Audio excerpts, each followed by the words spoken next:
Good evening, everybody. It is a motivating Monday, and we are here to motivate you to watch our podcast and join us for the recap of Married to Medicine Part 1 reunion. Good evening, Auntie Diva. How you doing? How you doing? Not motivating Monday.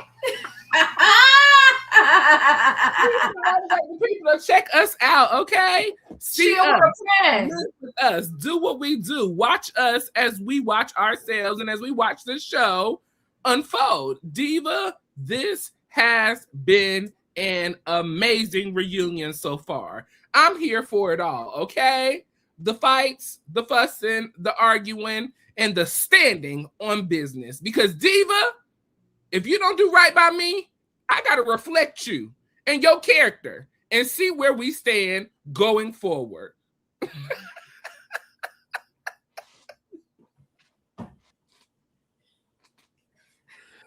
I said, Jackie better go off. I said, Simone better go off. Tell these people, Simone, we got to reorganize and readjust because we will not have people in our circle doing us dirty, standing for lies and foolishness and deceit. Oh, come on, Emmanuel. Team left couch. I like that. You said that. Yes. Team left couch. Yes. I'm going to use that, Emmanuel. And don't forget Brandy, because Brandy was standing on business too. She said, don't speak under your breath. Say it out loud. We're going to talk about Brandy, but I will definitely say team left couch. Yes. Yes, Simone stood on business. You better ask somebody. Yes. She said never. Never. And don't ask again. No, what Andy asked you was. Not you telling us what Andy said. Listen, Jackie did not do what she was supposed to do as a friend. You didn't stand on business. You allowed Heavenly to lie through this whole time, knowing that she did not push Heavenly. She did not pull Heavenly. She didn't push Heavenly. She removed her hand off of. And what else are you supposed to do when somebody else has their hands wrapped around you? Remove their hand off of you and you walk away. I don't understand, Diva. I don't understand. And she was still sitting there lying on the couch. Yeah.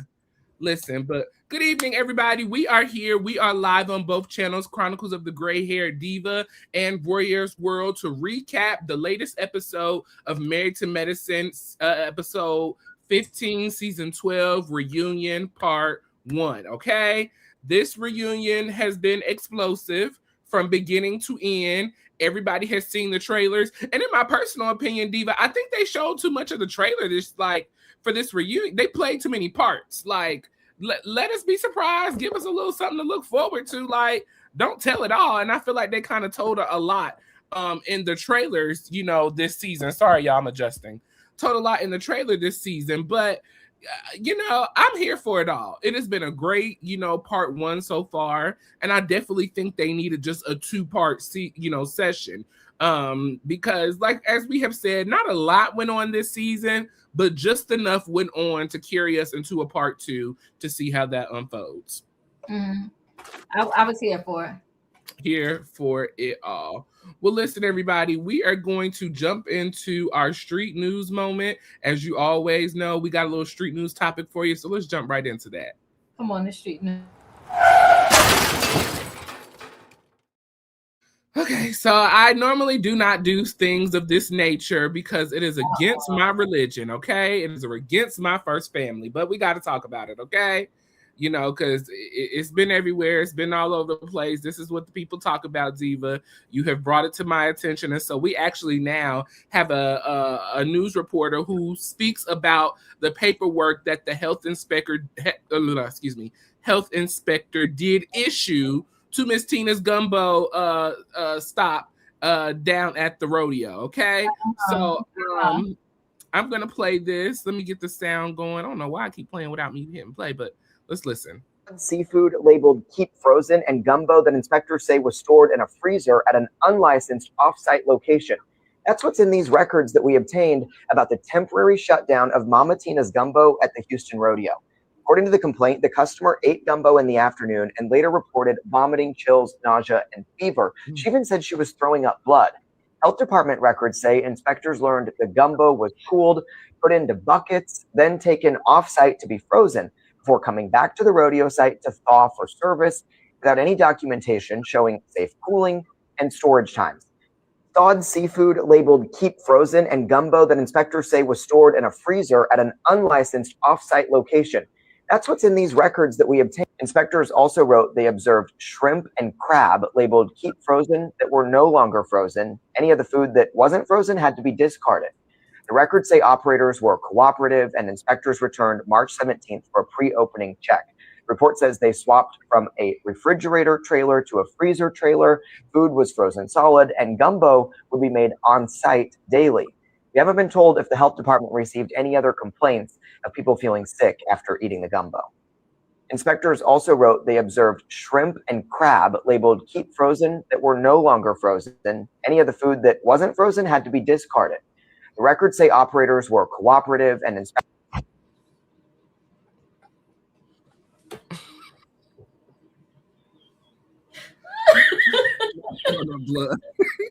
I think the people are being a bit dramatic. Like,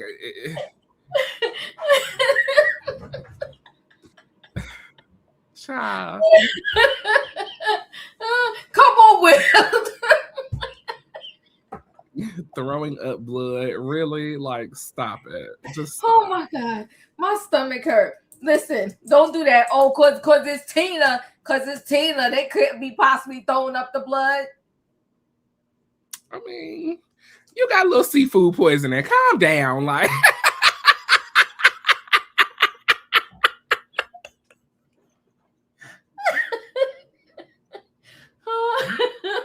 In the words of Blue, calm down. Oh my God, not going to the bathroom. Listen. Vomiting and throwing up blood because they wasn't properly storing the food and unthawing it. Child, it ain't like the people had a colostomy bag. Jeez, Listen, let me tell you something. When you dealing with food, that's why, and I ain't gonna lie to you, say I ain't never eat from no food truck. That would be a whole lie. Mm. But I will say this: you gotta watch what you getting from the food truck. Me too. Y'all games. Not vomiting up blood. Child. We got too many meats in there, Royaire. Shrimp, crab meat, chicken. I thought that's normal for a gumbo, a seafood gumbo. But you know what, though? Let me tell you this. If it's normal for a gumbo, it's gumbo you should be getting in a restaurant. Not no shrimp, crab meat, steak, chicken, beef, pork, oxtails, all of that in the gumbo.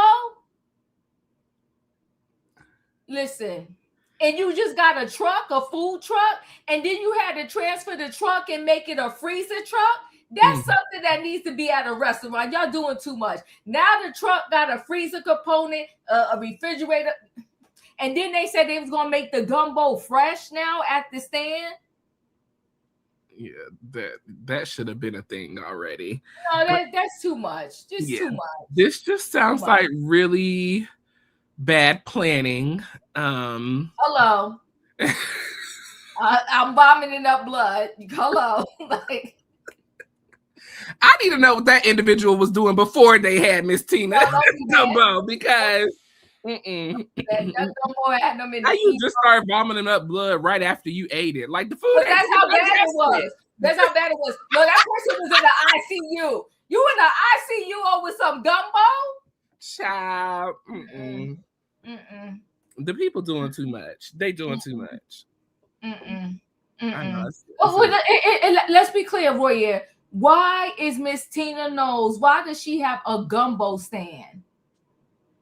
Well, according to her book, she is a great gumbo cook. Like, she does great gumbo. That's one of the family favorites, and she's been trying to pass it down to the girls, but the girls don't want to learn how to cook. So she's trying to pass it down for the world. You know what, Royaire? Now her family has money. Okay, Jay-Z and Beyonce has money, but you know what? The reason why I laid off the nose is because of you. And we appreciate it. We thank you for your service. We thank you for your reasonable service. Because you know what? There's something I know about the nose. Okay. And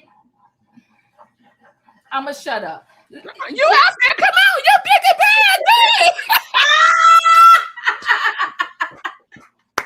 Listen, I let you be quiet on EJ, but we're not going to be quiet on the nose. Let it be. So let me say this. They have some money, and why don't they just pay for her to get a cooking show on the Netflix, and that way she won't be killing nobody with the vomiting blood, the vomiting blood and all of that. Because let me tell you something, the family, they need some money. That's why she out there with that truck. Mm. And that's why your girl Beyonce did a tour right after tour. And go on. This is about the gumbo. This is about the gumbo. Yes, stay focused. Focus. You know what? This gumbo was poison. Oh. Not a scheme that Miss Tina set up to come to us with the bush.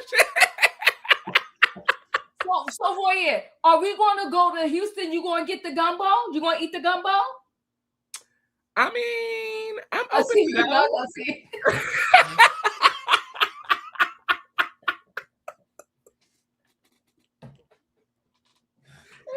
Listen, if Miss Tina is here making it personally herself, yes.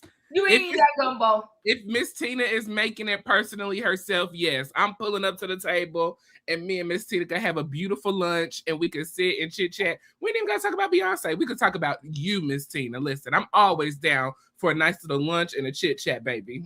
Mwah. Love you, Miss Tina.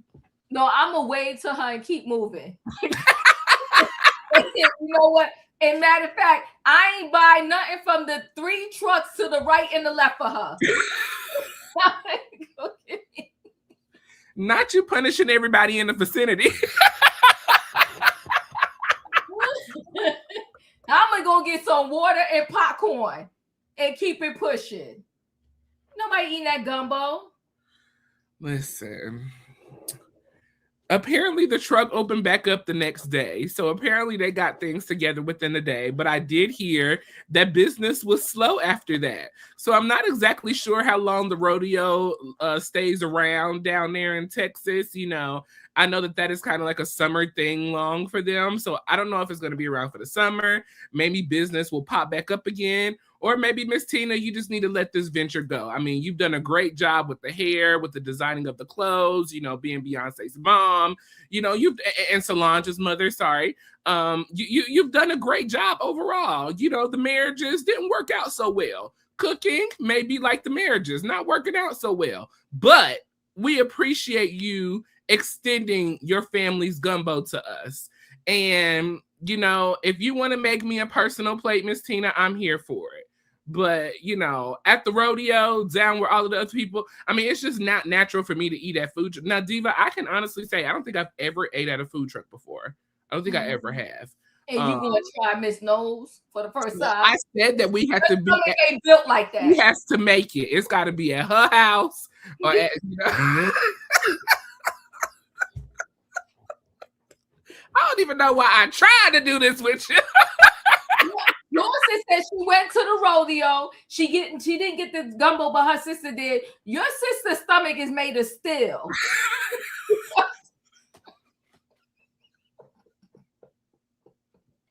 That gumbo was contaminated. Period. I'm so done. We are done with Miss Tina. Goodbye, Miss Tina. Thank you for your event today.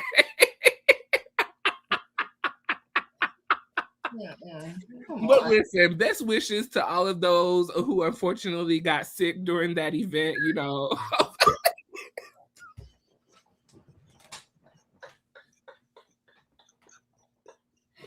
best wishes. Oh my God. I'm supposed to say, I want to wish them well. well, and we hope that you get better. If the one that had the blood throwing up, you might want to go, get that checked out a little bit further. No, she did. She had a blood transfusion. See, done with it.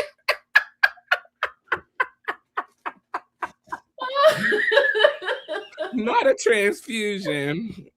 Oh God. Say you're doing too much without saying you're doing too much. Okay, too much. But yes, shout out to those that unfortunately got sick. Hopefully you do better. And Miss Tina, maybe next time we should do an indoor space, someone that's already established, that has a full setup. We can't do grandness on a low budget because we are so grand. When you try to do things on a low budget, it just don't work out. So we got to stay elevated, just like Candy. She always rises above and does better. Miss Tina, we just got to rise above. And for those who can try, can, and those who can't. It is what we're gonna move on, Royaire, but she has a cookbook. Really? No, I'm asking you, does she? Oh, I don't know. Listen, is she sell popcorn at the next rodeo?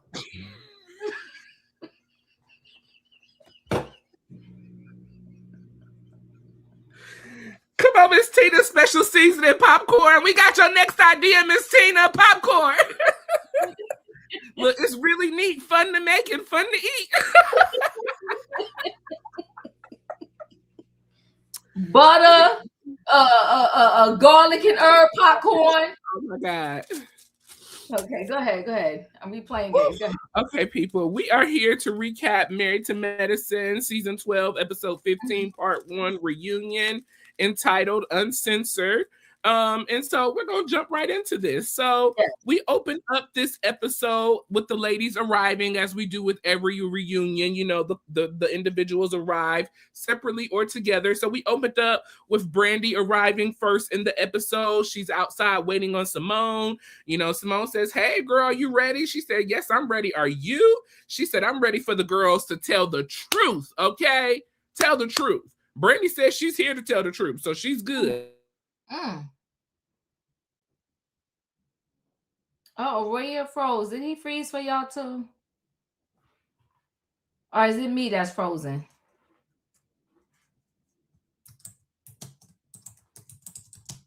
Did Royaire freeze on me, y'all?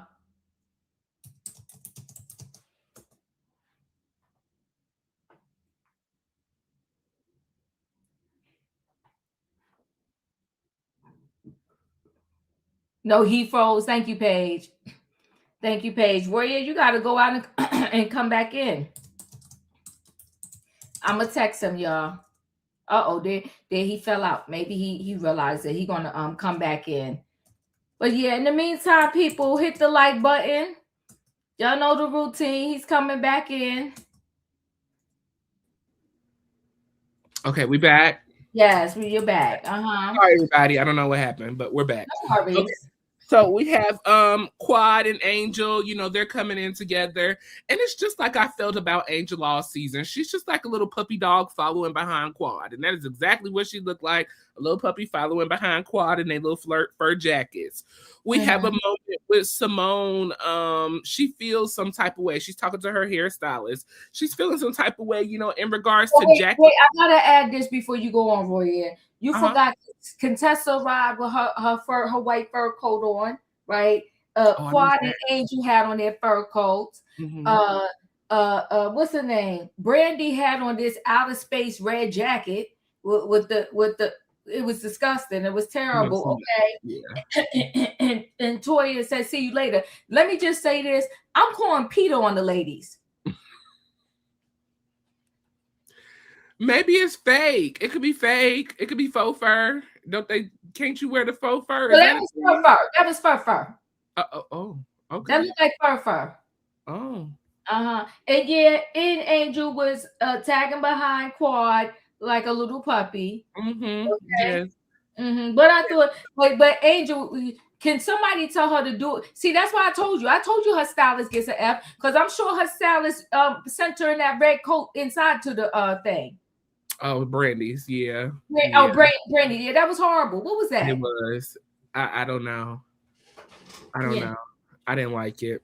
No, I didn't either. But we have a moment in the dressing room with Jackie. Jackie is with Simone. Simone is, speaking to her hairstylist, and she's feeling some type of way because she felt that when Jackie went on Watch What Happens Live, she stayed neutral in the situation. She did not speak up on behalf of Simone, not actually physically putting her hands on Heavenly. We have a conversation with Quad, who is in Jackie's room while Jackie is getting ready. And so she says, Jackie, I see you're in a cumbersome situation. And so Jackie said, I've been here before. It's like surgery. I'll get through it.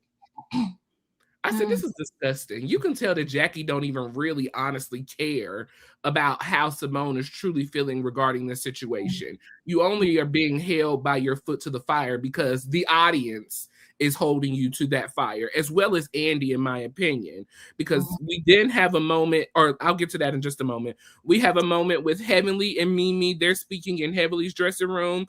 And so Heavenly says, to Mimi that Jackie is just as hurt as Simone is. Simone unfollowed Jackie on social media. She also said that Jackie chose to take sides with the devil. And Heavenly feels that Simone is doing the most. And then we have a moment, and this is where it really stands out for me, Diva, because if you can get Andy to say that you've done something wrong, there's a problem. There's a major issue. Andy says, normally it's normal that you and Simone share a room together. You guys are not together. And Jackie says she was very sad. I wish her face would tell it, because I don't see sadness on Jackie's face at all. I don't see it there. Andy spoke about, the Watch What Happens Live episode in the moment, where he asked Simone in regards to, are you frozen?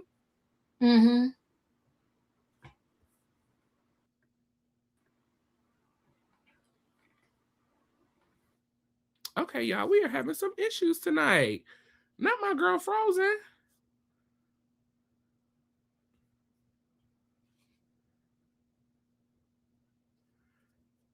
Okay, bear with us for just a moment, everybody. Let me tell her to go out and come back in.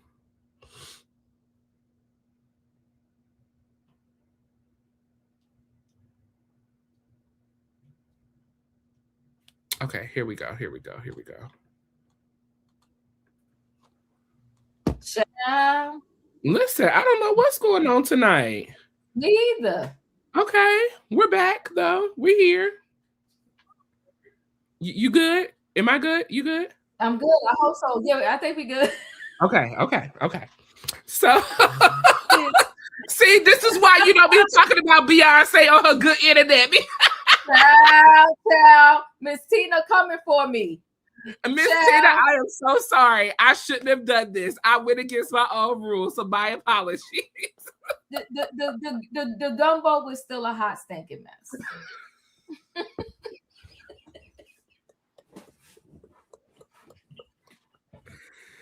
Oh my God. Period. Listen, Miss Tina, don't shut my channel down. We good. But so Andy,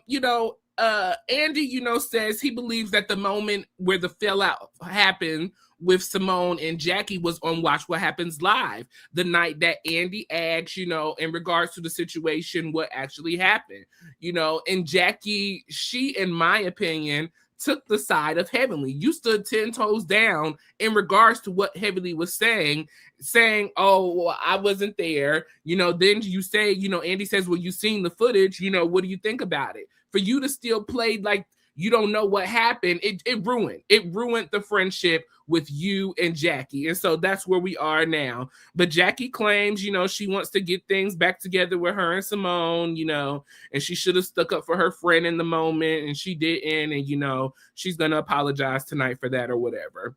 So Simone,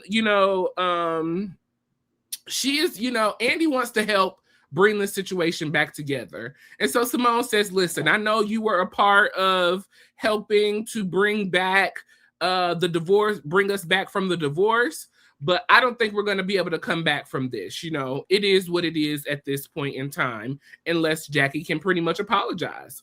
So, at that point, that was the whole beginning of the first scene before the ladies came out. Diva, anything on that? I know you talked about the ladies' looks already. Anything on the conversations? Well, you know what? Where Andy loves somebody, he loves somebody. Mm-hmm. And he loves Simone. Yes. Because he said, Simone, you were here by yourself. I can't deal with this. I'm used to seeing you and Jackie together. Okay? And Simone was like, well,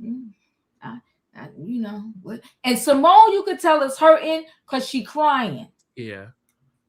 He go to Jackie and he let Jackie know, you messed up. He said, I asked you on Watch What Happens Live. And he said, you saw the footage. And you still ain't say nothing to back up your girl. Yeah. He said, she's hurt. And I hope we can fix this. Yeah. And Jackie talking about, yeah, I hope so. Now listen, when Quad came to Jackie room, it was who it was. We seen the true Jackie before. And I see who Jackie is. And you know what, Royaire? I believe her.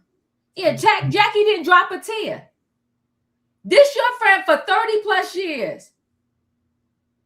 And when Andy talks about, you want to come up on the soon, that the wedge is Dr. Heavenly, and he said that in Dr. Heavenly's face.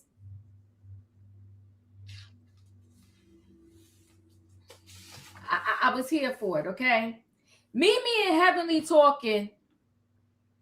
You could tell on the couch that Mimi wasn't feeling Dr. Heavenly's drama.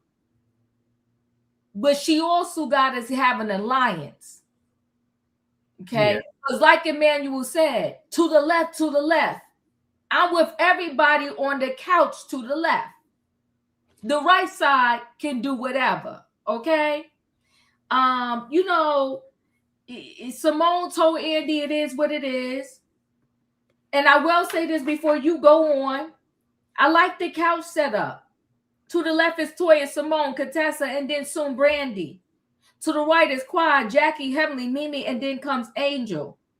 And Andy said something about high fashion, high pressure, but you won't get to that.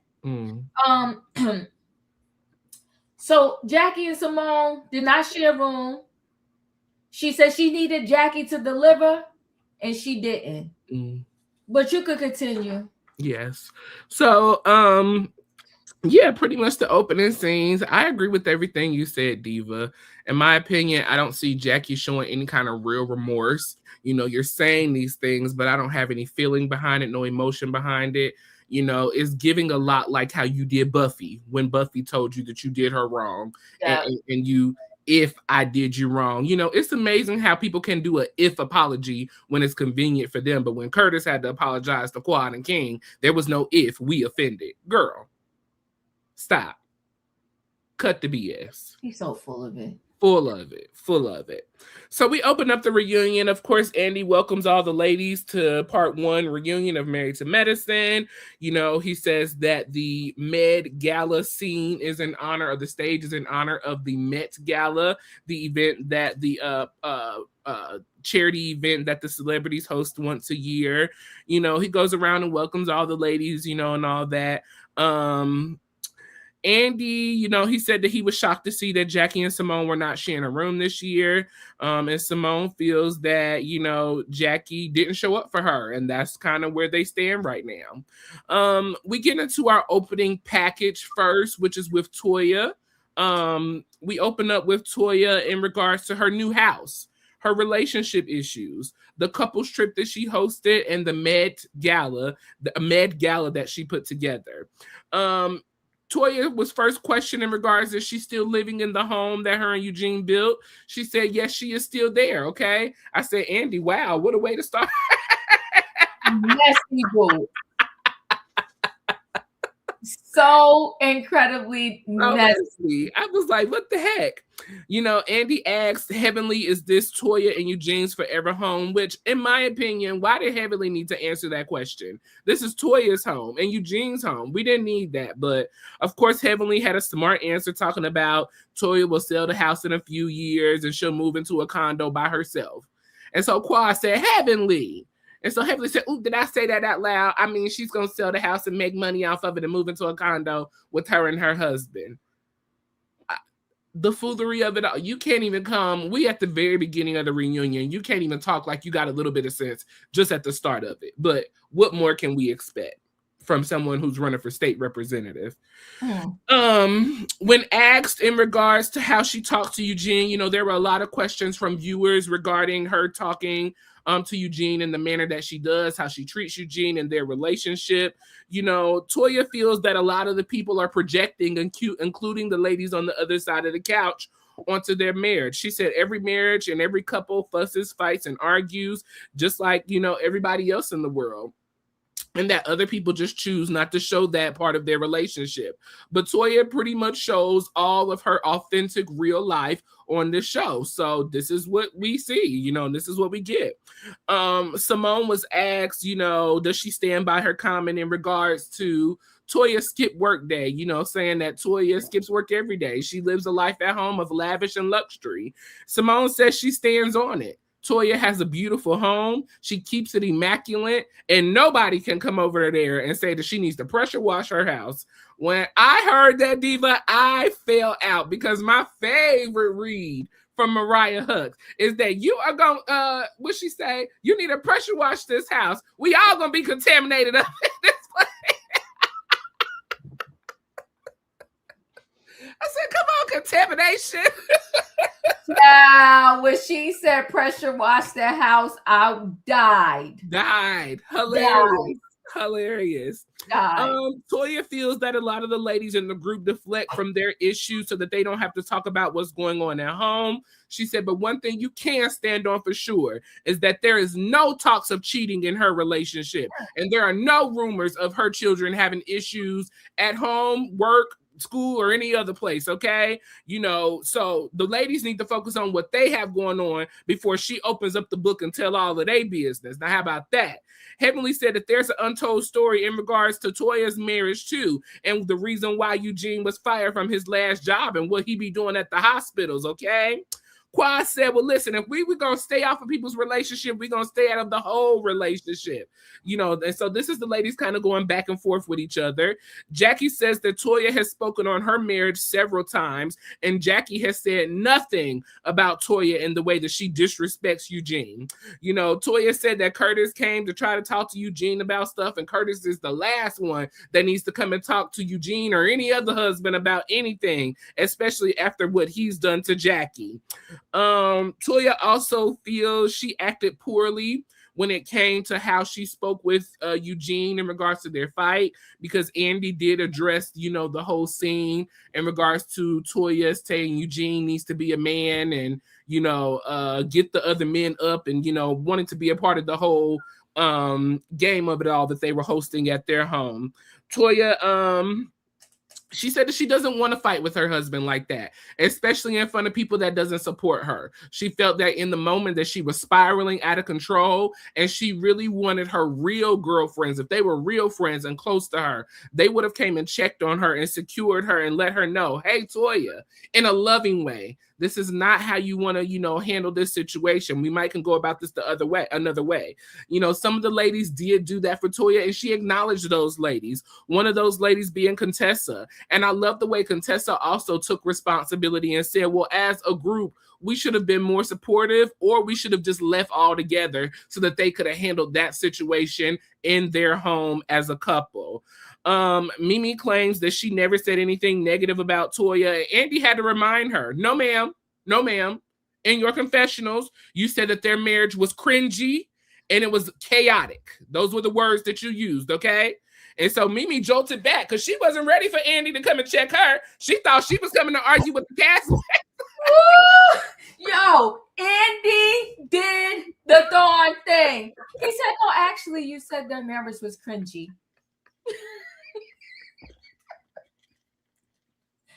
Grow in, Andy. Remind the people. Remind them, okay? You know, so Toya says that Mimi was over there judging and gossiping about the fallout and was, and left after, all of the chaos had been done by them.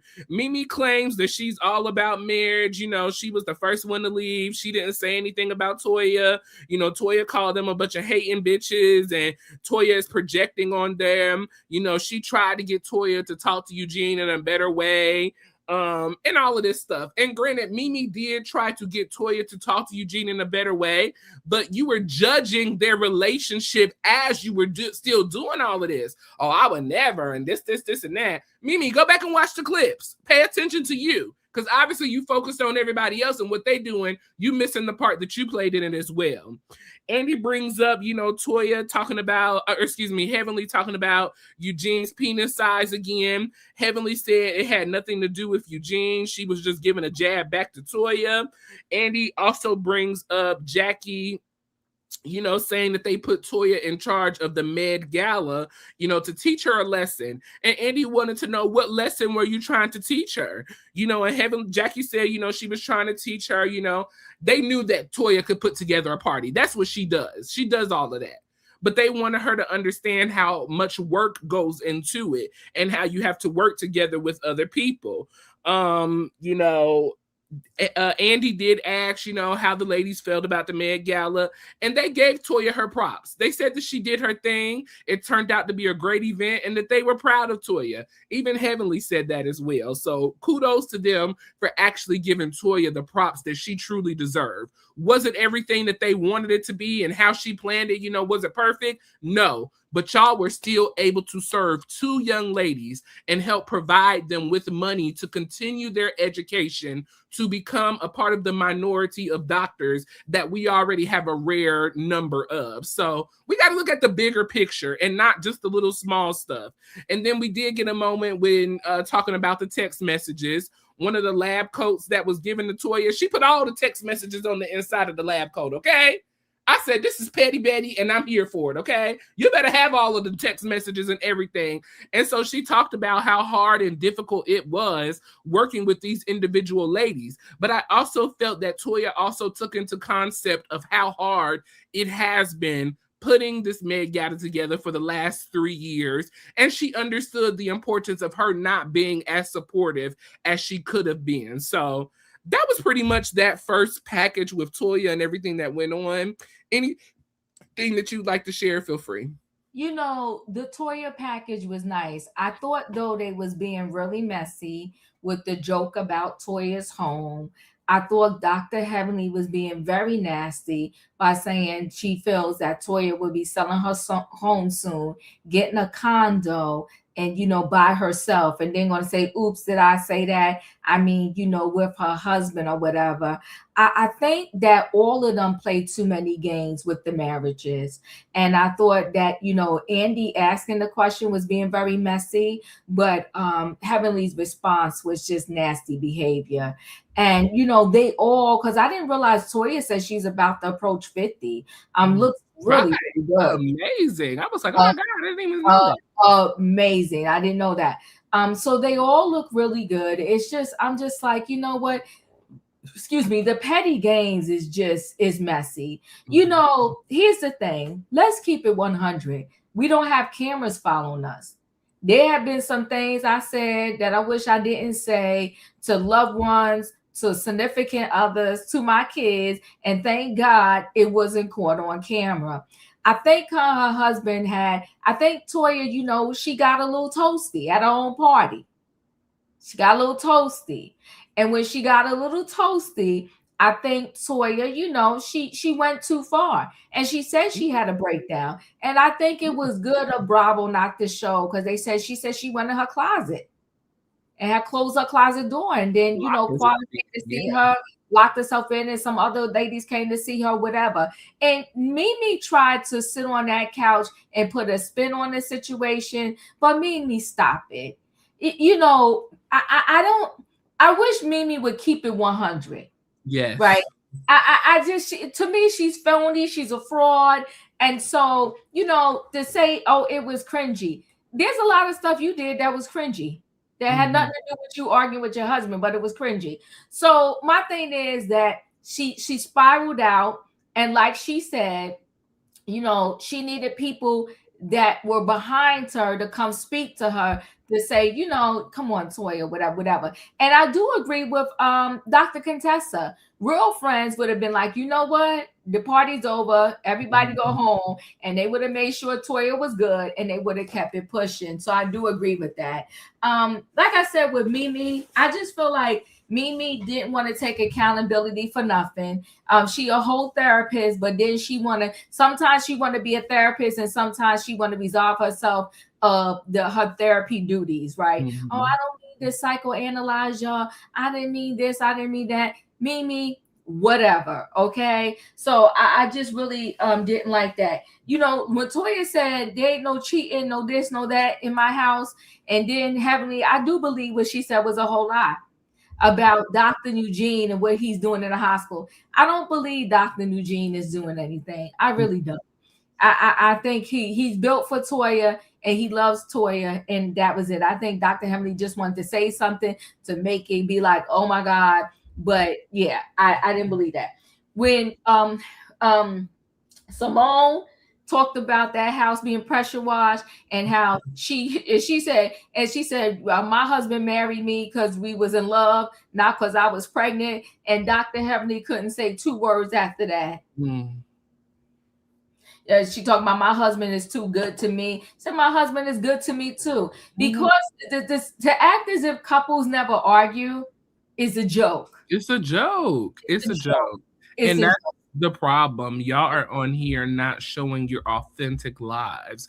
And then you get mad when somebody like Toya or Simone, who is showing their authentic lives, calls you out for not showing it. That's problematic. You cannot be mad about that.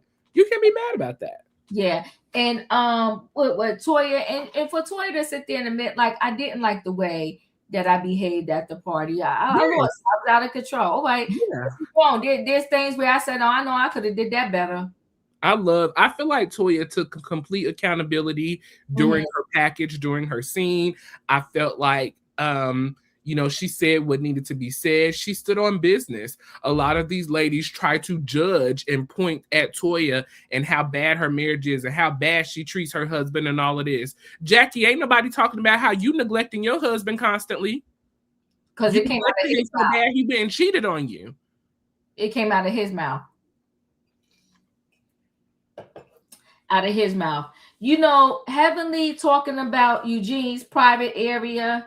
Toya getting so lewd about it and saying, I said, oh God, they're going too far. But I do like the way that all of them gave her flowers in regards to the Met Gala. Yes. I will give them that. All of them gave her flowers for that. And so I thought that was good. The lab coat with the group chat, hilarious. Everything. I fell out. And that printout was beautiful because I was like, I said, come through. Clear. But you know what? Toya know how to spend money and she know how to get top of the line stuff. Yes. Because, honey, whoever did that for her, they did the darn thing. Clock it. They clocked that. I was like, yes. You know, anything else that I felt about that? Jackie trying to throw in Toya's face, you know. You've talked about my marriage too. Heavenly has too. Now what? I ain't heard you check Heavenly about it. Why we sitting up here trying to check Toya about it? Girl, bye. Stop it. And Curtis is fired up about that. He is in his feelings about that. His underwear is in a bunch over that. In the words of Mariah, your slip is showing. That part. You talked about my husband. Yeah. Your husband got talked about, baby girl, because he was caught by TMZ in the airport with somebody other than you. The side chick didn't even air you out. Your own man aired you out. That part. And he's still golfing and everything else. Yes. The people was clocked in this beginning, including Andy Diva. I was totally here from him clocking Mimi because, and we'll see this a little bit more in this episode. You know, Mimi loves to throw rocks and hide her hands. She loves to play the victim, like she's just this peacemaker and she wants everything to be cool and dandy. That is not, no. Thank you. And then she's going to weave everything back into the fact that she's taking care of a special needs child. Bye. So that was that first moment. Anything else on that? All righty. We'll jump into our second package, which was Miss Quad. She does not have it. Okay. In this second package, we see King and Quad's relationship continuing to unfold from season 11. We see her IVF process. We see her failing embryos that unfortunately did not happen. And then we see the breakup of King and Quad kind of at the end of this season, or at least the separation of it all. We can tell in that last episode at the Med Gala, you know, Quad went up to ask him to dance, and he said he didn't want to dance. He didn't feel like dancing. AKA, the relationship is over. Love don't live here anymore. So, you know, Quad, Andy does ask Quad in regards to her relationship. Quad did confirm that her and King are no longer together. It was a mutual decision for them to split. And so she did make that a big emphasis on that, in my opinion, on them having a mutual decision to split. She shares that the breakup, was mutual. Going towards the end of last year, things were just not going well for them. They tried to get back on good footing, but they just could not. So they decided to go their separate ways. Andy asked, has anyone been in touch with King since then? Contessa said, or Contessa made a statement asking, did Quad want him not to come to the reunion? And so Toya says yes. And so Quad says, well, who said that? I never said anything about him not coming, coming or not coming. And so Quad said, you guys are talking to my ex. And so Toya did say, well, King looked out for Ashton for his birthday. He got him a rented car for his birthday that he was able to drive. And him and Eugene have become really good friends. And Toya said that King wanted to be there, and he felt that there was more to the story that needed to be told outside of Quad's point of view. The audience feels that King and Quad were an awkward couple. And so they feel that Heavenly pretty much said that, it was a storyline, that King was Quad's storyline, And so Quad had to explain she doesn't do storylines, okay? She does not have the time to be making up and stressing out about storylines and making up stuff that happened in her life. She said King chose her and she chose King. There was no pow to nobody's head. They decided to come together. Things didn't work out in the relationship and they move on. She said, furthermore, why would I spend all of this money for my IVF process to just make this out of a storyline? And so Andy did back her up and say he doesn't think anybody on TV or off TV, is faking this type of issue. This is the real deal thing. And so, that was kind of that on that conversation.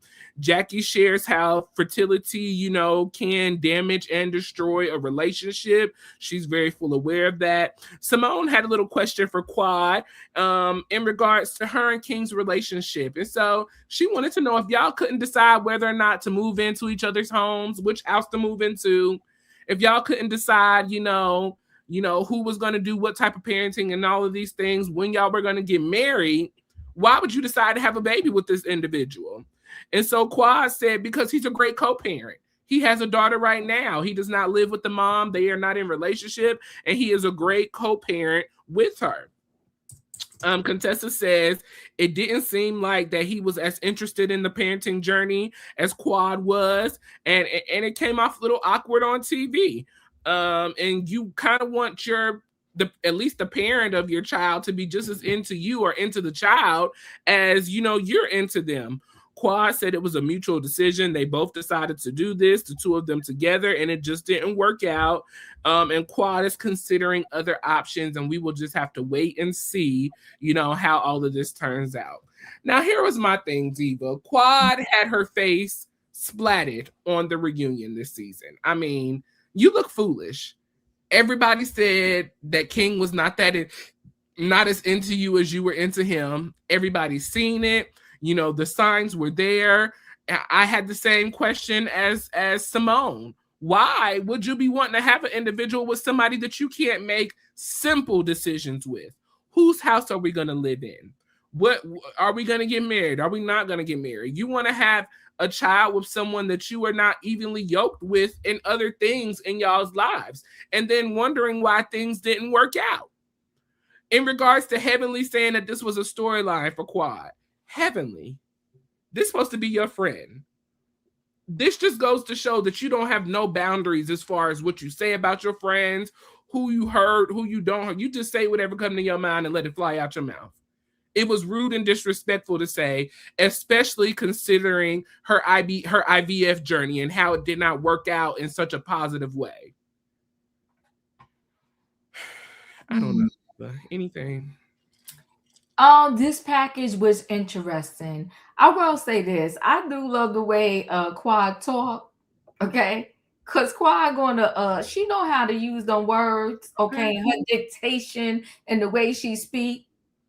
She said she ain't had no gun. She ain't run this brother off with no car. She ain't try to push him over a bridge. No pow pow to the head. No pow pow to the head. None of that. I love this man. Y'all can say it was a joke, but I love this man with everything in me. Okay? And I do agree with her on the fact that I don't think it was no storyline with all of that. She spent that money to go to Ghana. She was really taking those infertility shots. Yes. She really wanted to have this baby. But see, you know, I think overall, Royaire, listen, there's people out there, so I don't know if I want to call it karma. I don't know what I want to call it, because there's people out there that they do the most and they always seem like they winning. Mm-hmm. But you know what Nene Leakes said is you never win when you play dirty. And you reap what you sow. And you reap what you sow. She mocked, joked, and thought it was a whole funny little thing when Sweet Tea was trying to have her baby with her ex. She thought it was a funny joke. Yeah. And she was mocking the fact that she was having all this sex with King, knowing towards the end she wouldn't even sleep with Greg. So, yeah, and so do I think she really loved King? She did. But just like she played Greg on that screen, King played her. And King wanted to come to that reunion because he was going to stick the final fork in her. He was going to stick the final fork in her. But she said, she knew that. And she knew that. And she knew that. And she knew that. And that's why she said no. And that's why she said, y'all speaking to my ex? Now, let me do a side note. The people are dragging her for filth over that wig on the reunion. It was horrible. It was horrible. That thing was sitting up like this. Now, y'all know I got a big forehead and all that, but honey, that thing was a hot stinking mess. And that's why I told you when we did the reunion looks that her whole stylist, her team got an F. And it wasn't just me. The people are dragging her, Royaire. Yeah. And we did it lightly. We just told her that your people got an F and so did you. They were dragging her over this wig. They're dragging her for Phil. Okay. They're saying Quad don't got it no more. You lost the man. You came to the reunion looking a hot stinking mess. But I will say, do I think she didn't force King to do nothing? And that's the only part where I'm mad at King. Mm-hmm. Oh, you making me, I did this, I did that. No, sir, but you did it. Right. You were a part of this. Look, last season, you was having 15 times a week, and y'all was in love, and everything was great. Yeah. It was a kiki and ha-ha. And you ran up on Greg on the beach. Mm-hmm. Sure did. It was all good then. Mm-hmm. Was you being forced then, King? Yeah, Quad is performative, but you know what? That's what reality TV is about. And she gave a performance with them words, honey. Mm-hmm. Because she said, Quad don't do storylines. Because she said storylines would stress me out. She said, I'm not on the off season worried about no storyline. She said, what I do is my life. That's what Quad told us, okay? She said, I do my life. And whatever's going on or happening in my life at the time, that's what y'all get. I said, well, you better tell the people, Quad. Okay?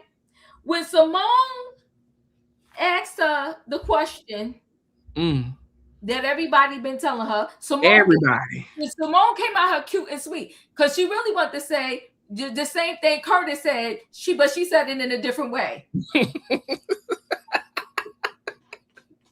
Curtis said, why y'all doing this and y'all ain't married? That's pretty much what Simone was saying. Simone, I caught it.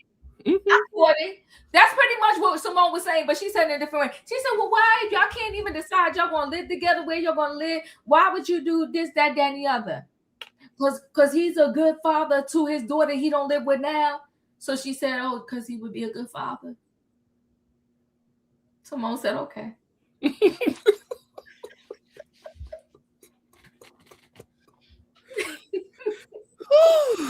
Child. So, I just, she said the breakup was mutual. They both, decided like that was it. Okay. She said she ain't want King at this reunion. But we know why, because it would have had to be 3 parts. Okay. But I heard you said they get a check, right? They get a check for every part of the reunion. That's what Belly said. She should have let King come. She would have got some extra money. But she know King would have sat up there and told the truth because King is a queen. Because he got performative at that Met Gala. Why did you show up to the Met Gala where you didn't want to talk to her, you didn't want to hug her, you didn't want to dance with her, you was giving her the stank face?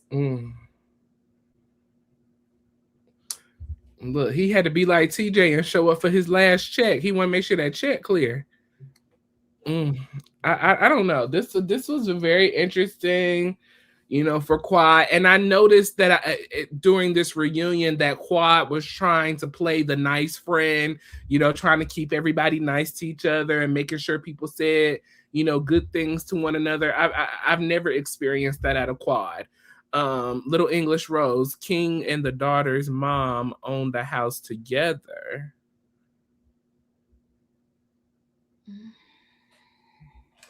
Oh. Not this was an entanglement.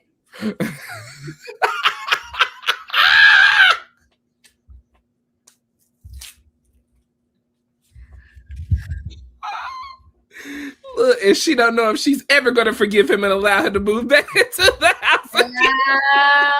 Child. That's messy, boots.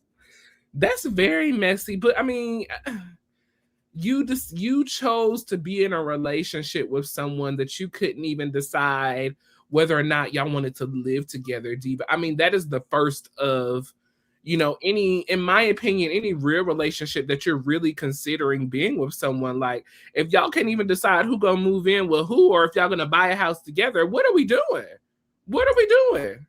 I'm not going to have a baby and on purpose bring them into a single parent household. It just, you got to make it make sense. Yeah. And she talked about all her friends that got some beautiful kids and they don't have no daddy.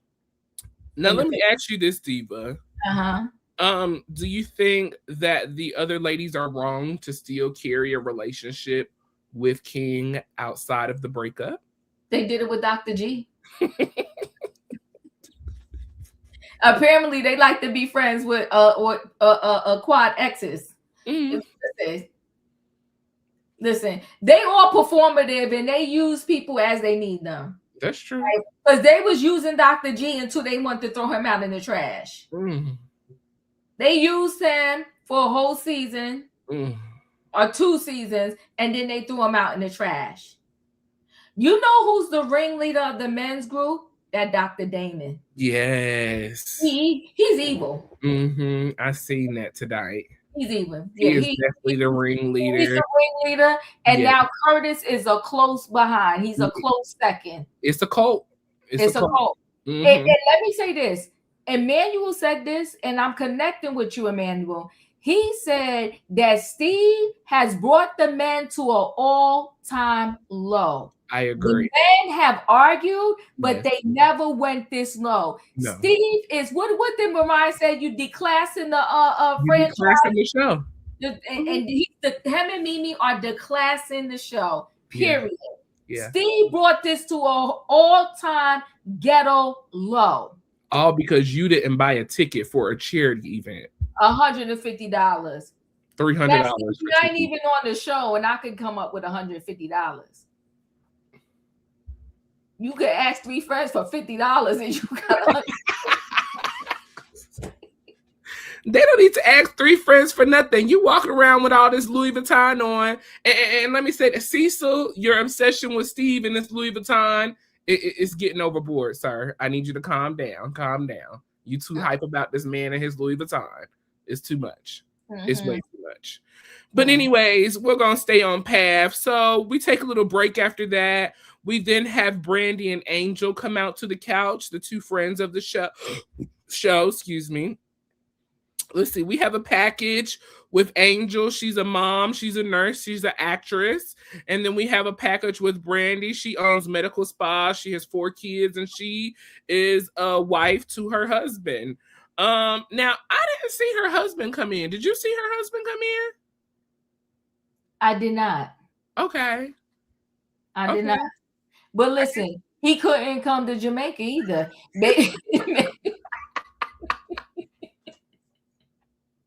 I was gonna say he had to stay behind and be the nanny. But I feel like there was a scene. There's a scene where he is behind us. So maybe he flew in later. You know, he got to fly in 30 minutes. You know, later. I don't know, but I think he is there. But I don't remember him. I don't remember him in that scene with all the men sitting in there. I don't either. Okay. So we get into Brandy a little bit along with Angel. You know, Andy asked how Brandy's first season was. She said it's been a roller coaster, but in a good way. She's really enjoyed it, you know, and she's a part of the craziness now. So she's here for it. And I agree, Diva. I really enjoyed Brandy so far. I feel like she played a nice little even keel role this season. You know, I'm excited to see what she can bring to us even more. Hopefully, if she gets signed on for season 13. Listen, Royaire.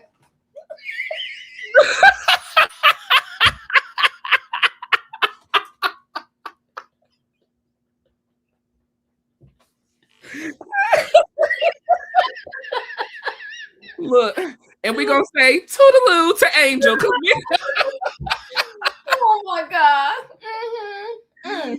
You know, Angel said that she started off her entertainment career at a young age. She was in a bunch of music videos. She was one of the girls.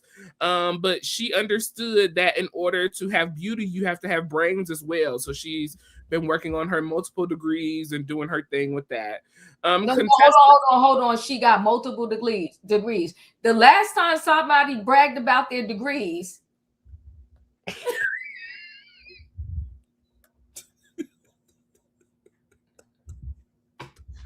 Why you had to do that?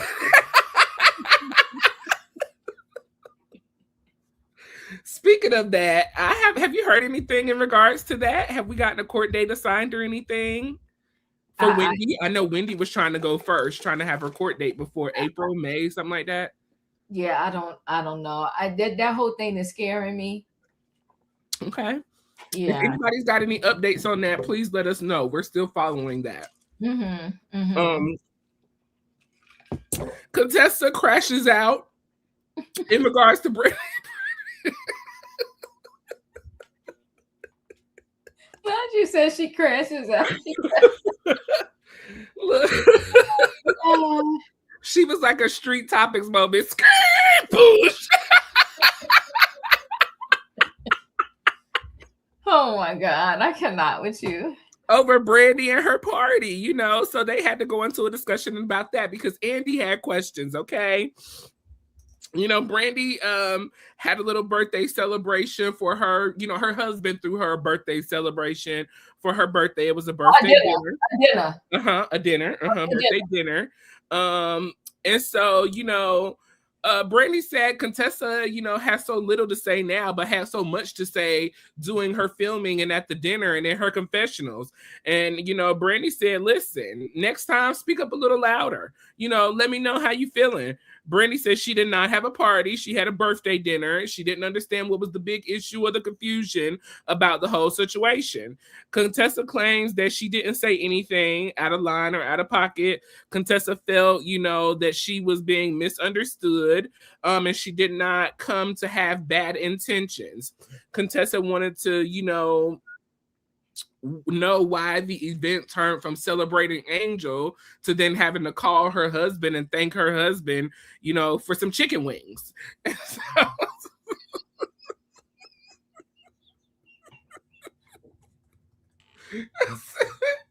I said, not the chicken wings. Oh God, she low key shaded her again.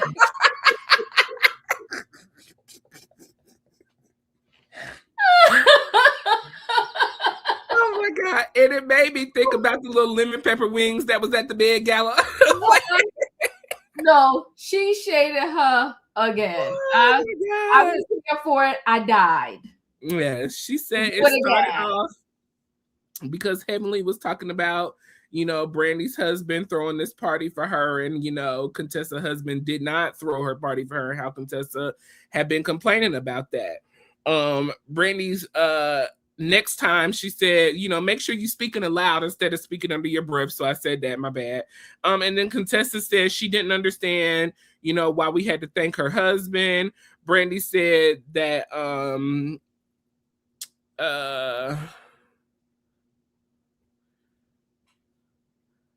Brandy said that she spent her time at Contessa's party for over an hour while Contessa complained about Scott not doing anything for her birthday, this being her 50th birthday, and her husband has never thrown her a birthday celebration before, and she's having to do everything and put everything together. And Brandy said she was there to support Contessa during that whole time. Contessa said she apologized if Brandy felt that she, came with bad energy or came, to ruin the party. She said that was not her intention. She came to celebrate Brandy. And so Brandy also feels that Contessa also was kind of in her feelings because her birthday dinner was on the same day of Contessa's actual birthday. So she was kind of still in her feelings in regards to her birthday party and all of that. We get a moment with Quad. She wanted to know why Toya asked Bernard how Angel's sex game was in the bed. And Toya said, it was a longer conversation than that. That's just what the cameras clipped because it was spicy enough to make air. So that was that moment. Brandy, I truly enjoyed Brandy. She came in, clocked in and ready. She reminded Contessa that, no, you said some things under your breath that I didn't hear at the party, and make sure you say them out loud next time. She reminded Contessa that you were complaining about your husband, and Contessa was complaining about Scott not doing a party for her, and he's never done anything for her. And in all the years that they've been together, she's just happy that he's showing up, and he wants her to do better. And hopefully maybe at 30 years, he'll be a better Contessa. You complain. You said all of these things all season long, and not just to Brandy. You said it at your own party when we were sitting at the table talking about how great your party was. So this whole thing that you were not jealous, that you weren't upset, stop the lies. It's okay to feel some type of way that somebody else's husband supports their wife and yours doesn't. That's who you chose to marry. Stick with it and leave or move on. Like, what are we doing? I was very confused with all of that. I was very confused. Well, I saw through the whole thing. Okay. And I wasn't confused. Like Dr. Heavenly actually admitted, she said, Brandy, we was talking about Contessa. Did y'all catch that? She did admit that. Okay. Brandy tried to act like she wasn't talking about Contessa at her party. And Heavenly was like, no, we did. And we was, right? So, and Brandy was being extra. If my husband, Royaire, is paying the bill for our dinner, I'm not going to call my husband on the phone, FaceTime with the kids, and everybody say thank you to my hubby. When I get home, I'm going to tell my boo, they said thank you, and I thank you too, babe. Listen, I had people pay for stuff, and all of that, and we didn't have to FaceTime the people to say thank you. So you was being extra because you wanted to make everybody aware and really Contessa that her husband didn't pay for her help with her party, but your man paid for this dinner. Okay. She started this. She might have been the instigator, but you know what? As a grown person, I know how to shut people down. People call me on a regular and try to say, oh no, this, that. And when they start talking about somebody, I'll be like, I ain't doing that. I disengage. I'm a whole grown person. I'm 56. I'm not going to be on my phone talking about nobody. I know how to disengage. So even if Dr. Heavenly was the instigator, Brandy could have said, I ain't doing that. This is my birthday. I just want to have fun. And remember, clock this. Remember, they talked about it later, how the food was nasty at that dinner and how the dinner was in a strip mall. So if Brandy really wanted to clock and talk about this thing, she need to talk about everybody because it wasn't just Contessa. I want to say Dr. Heavenly said afterwards that they all was talking about how the food was nasty and that the dinner was in the strip mall. So if we're going to do this and have this conversation, we got to keep it 100. So when she was sitting there, she kept saying, but I like the way Contessa handled. She said, go ahead, you speak. And when you're done, I'll speak. And Brandy was like, and next time, don't say it under your breath and this, that, and the other. And that's what she said. That's how you see, this how you get the people. She said, yeah, I didn't know I had to thank. She said, well, Andy, I didn't know that I had to thank her husband for some chicken wings. And then Brandy almost lost it on the end of the couch. Talking about, girl, we was talking about your husband. Girl, if you want to come, Contessa told Brandy not to settle for a husband like that in the prior scene. She was showing her she was listening to her. And she did. That's why I'm so confused. Like, from what I remember about the episode, I do not remember Brandy really engaging in the conversation because it was Toya, Brandy, and Heavenly. I do not recall Brandy engaging in the conversation like that. And I could be wrong, but Diva, I watched an episode and I watched it well. I need you to watch that again. But we got to go back and watch the replay. I don't watch it. I'm telling you what happened. And also, I thought her husband called them. I didn't think she called her husband. Okay. And the kids was in the background FaceTime. And I do remember all it, yeah. And thanking the husband like that. It was over the top. And she must have said more than once that her husband paid for the dinner. Okay. See, Fifi, you covered up his wife. But yeah, so I think if anything, the ownership goes on both sides. Okay. It goes on both sides. Contessa ain't absolved of it, but Nina is Brandy. And Brandy was doing the most with the thanking her husband. And and she said more than once too that he paid for this dinner for her, had this dinner for her, and all this other. The FaceTime call, it was seemed too much. Listen, plenty of people I dated and I wasn't there and they sent me the money to pay for the dinner for me and the girls and sent me with the money and all that. And I wasn't like 10 times, y'all got to come and say thank you to my man. Yeah, he wasn't your husband, though. I want to thank you thank him. No, I ain't doing all that. Say thank you to my husband, Diva. For some chicken wings? She was like, for some chicken wings? Oh my God. I gagged. And Brandy was sick to her stomach. Yes. Yeah. Brandy still did her thing. She came through. She did more than what Angel did. Angel didn't do anything this season. And I was hoping that Angel would come through and show us a little something on the reunion. She did nothing for me. Nothing. Well, the only scene she had, and it was thank God that Toya asked this man crazy questions.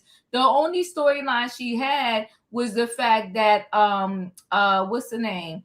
Toya was trying to hook up with this man, and that went left. That was her only storyline, because unfortunately she did have the scrubs, but what's the name? Dr. Jackie snatched that from her.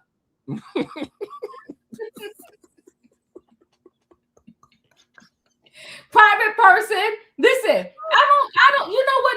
No. I could give. That's not true. Yeah, Diva she been riding for Brandy all season long, so I could stand on that. Yeah. I don't got nothing against Brandy. See, you know what the thing is, y'all. When I give my recaps, I keep it 100 for what I see, and I got my glasses on. I'm gonna call it for what it is. And I could like you, but if you go left, then I gotta go left and tell the truth about what you did. Brandy did too much with that dinner in the strip mall with the chicken wings.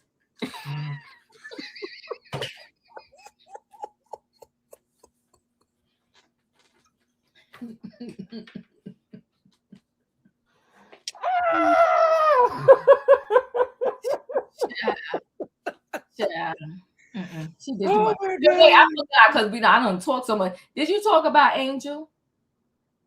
I mean, I just talked about her, no, not really. Anything you want to say. I didn't really say much of it. I don't remember her really saying anything of importance that I took a note on. Angel and this stupid, like the audience member said, how you a whole nurse and didn't know lidocaine was going to numb your throat like that?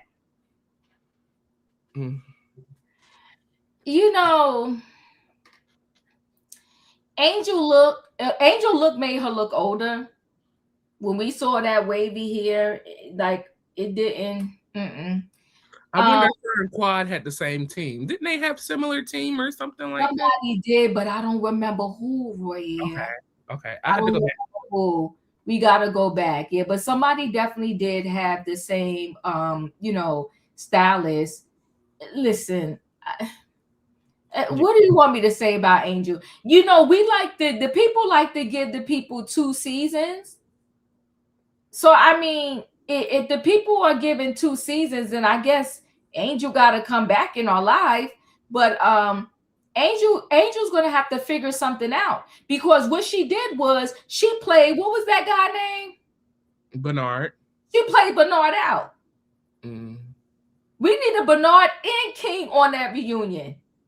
That is true. That's true. You know what, Andy? Forget about if the person says that they don't want them. You got to do reality TV.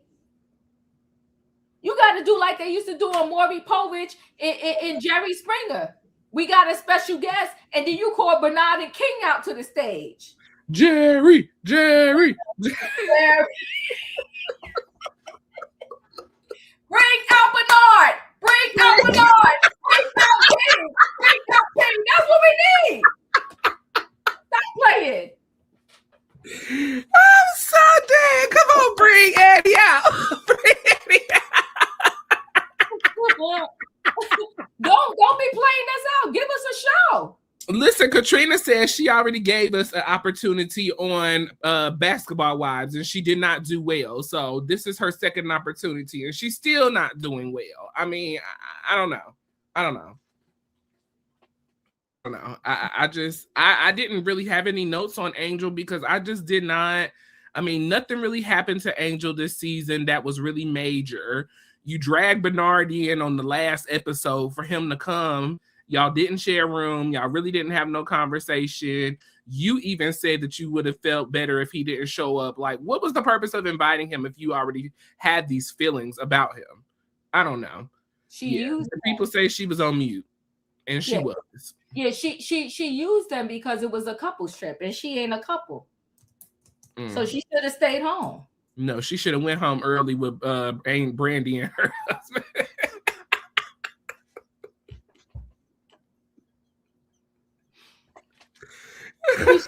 She should have flew back with them. Yes. Got a buddy pass and went on about her buddy way. Oh my God, I cannot. Okay, next up, we got a ways to go, so let's go ahead and move on. Next up, we have Dr. Mimi's package, and so we talked about we seen her son, who has autism, and then she talked about needing her husband and pretty much just judging the group. That's what I took from her package. I was trying to find things to talk about, but she didn't really have much in her package outside of her son. And I think that was what was so bothersome to me about Mimi and her husband is y'all talked about nothing else other than your son. Yes, this is Married to Medicine, but this autism, this is not me and I have an autistic child. Like, no, this is supposed to be about you and your husband being married to medicine. And I did not see anything in regards to y'all's relationship. I didn't see anything, y'all supposed to be building this house. We didn't see that until the end of the season. And they have moved into the house, Diva. I did see that on their Instagram page. Okay. Beautiful home. It's a beautiful home. They did a really good job. Beautiful, beautiful home. So I did see that they moved into their house, but those were things that we could have seen y'all talk more about this season. But y'all focused so much on little Stevie and partially Savannah. We don't know anything about Stevie or Mimi, and that is who I came to get to know, not y'all's children, Stevie and Mimi. And as Toya said, we still don't know you. Who are you?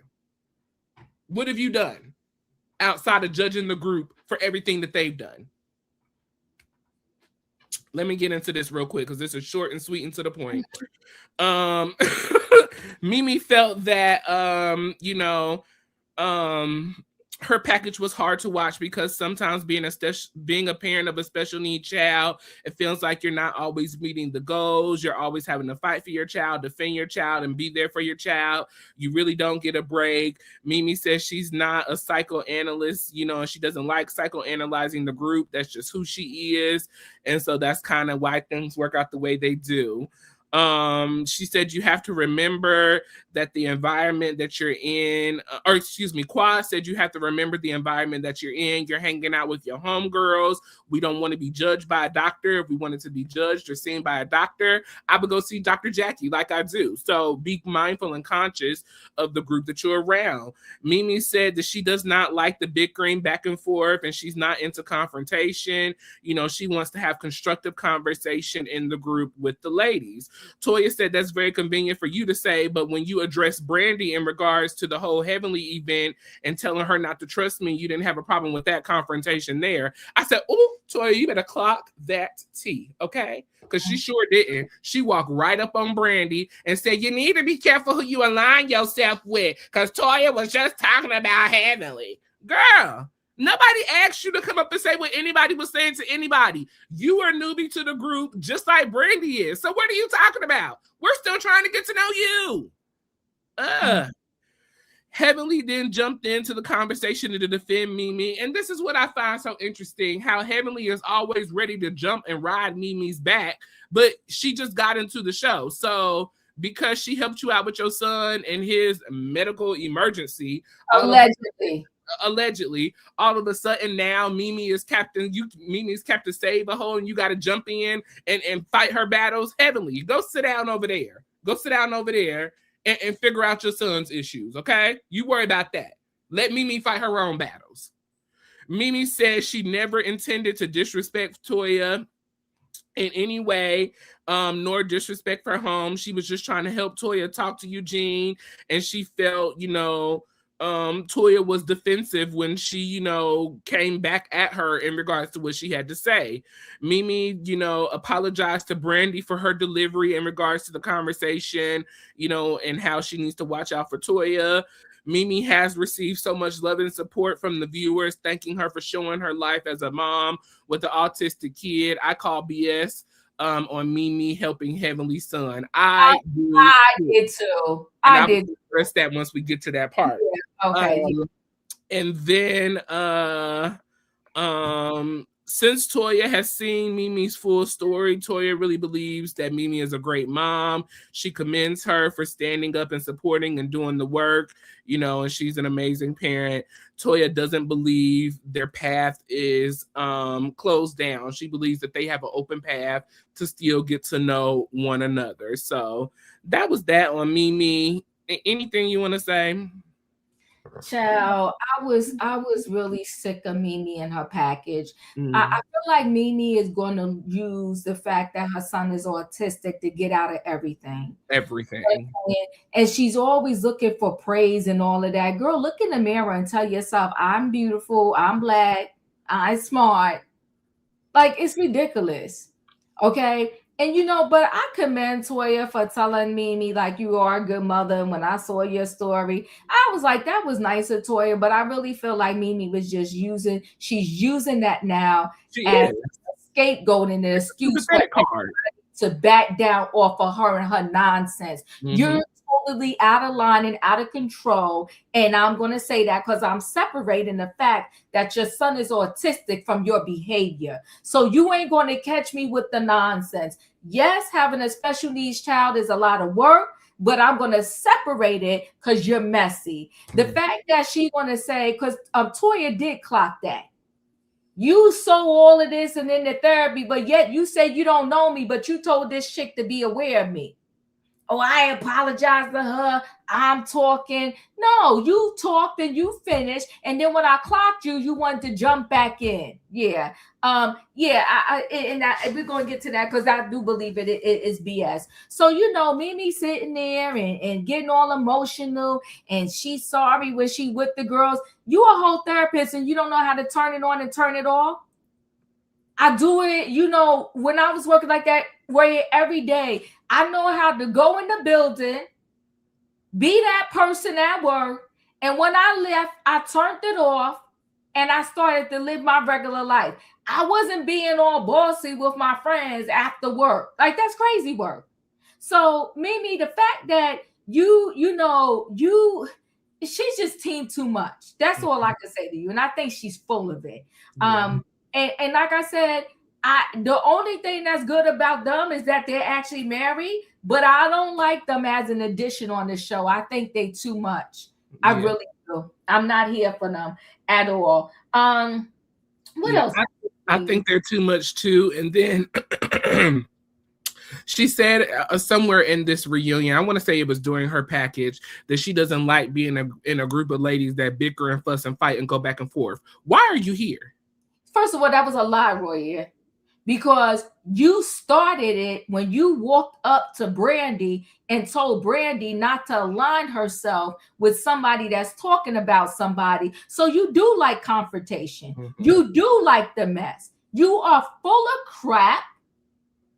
And you trying to do the okie doke in the spin on us. Yeah, they're desperate to be on the show, especially now that they bought that house. You trying to do the spin on us and you think we stupid. But guess what, Mimi? I might be the only one, but I see you. And I ain't here for you. I can understand, Mimi, my godson is autistic and it's a lot and it could really be education. She's not educating nobody, no. Mm-mm. So here it is. This is real talk. This is my life. This is not me being phony. I'm a whole pediatric nurse. And if y'all knew my whole government name, or you got to look it up because it's public information in the New Jersey registry, and Diva will come up with an active license. So there are people that have autistic kids on different levels. She's showing us nothing, and I'm being as respectful as I can because her kid is about 7 to 8, and she a whole therapist, and she act like she just now found out about therapy. She a day late and $1 short. Her son was born in a time period where they know about therapy, and right away they tell you to put that kid in speech therapy, occupational therapy, and all kind of other stuff. And he's born in a time period where they could have told him that he was gonna have issues, even you know what, Royaire? See, shut the lie down. Shut the lie down, because you just said that. You just said that. Shut the lie down in utero. Yes. Because let me tell you something. My son is he's going to be 21 in July. They thought my son had some issues from some preliminary tests that they took because I was a geriatric pregnancy. So you are right, Royaire. Thank you for bringing me back. So she's full of crap, and I'm just like, she's not educating anybody. Yeah. And listen, My son also was early on, he was in speech therapy because he was like 2, 3, he wasn't really talking that much. But the doctor ended up telling us, they said, because you're doing too much for him. Because, you know, I was an older mother. It was my only child. He was the first child. He was the first child, grandbaby on his father's side. No, honey, we was waking up doing everything for him. He was the little king in the house. He ain't had to do nothing. He just pointed, what you want? You want chips? You want this? You want that? Like, she got to stop. If you want to educate, I'd rather she keep it 100% with the education. Yes. I mean, we didn't see no speech therapy classes. We didn't see them working with Stevie on a personal level. You know, all we seen was Stevie fighting his sister in the back seat. Stevie, he's a problem child. I can't bring him to the play date. We can't have him here. We can't have him there. I mean, in my opinion, there were more complaints about Stevie than there was, you know, showing us how they are helping Stevie. Diva in a World of Angel, Real Housewives of Potomac, you're being very...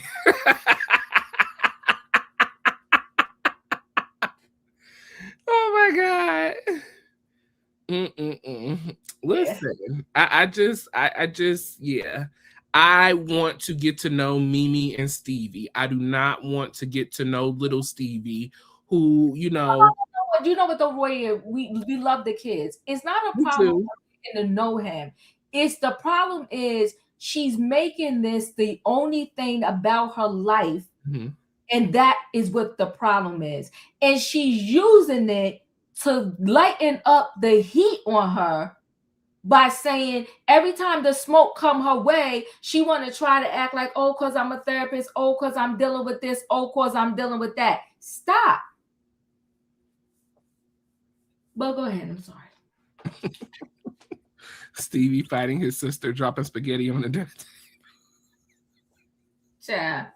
Listen, I wanted to get to know Stevie and Mimi. That's my whole thing. Yep. And remember at the family reunion, and I think she played it up more. Because remember, I told you, I pointed out at the family reunion, he was over there playing at the little toy thing and seeming fine. Mm-hmm.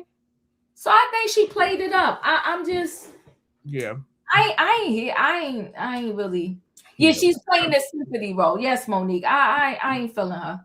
Yeah, we good on Mimi. We good on Mimi. Yeah, we good on you, boo. So the ladies get a little break, and so we have the men coming in now. Okay, well, this is where the show really gets started.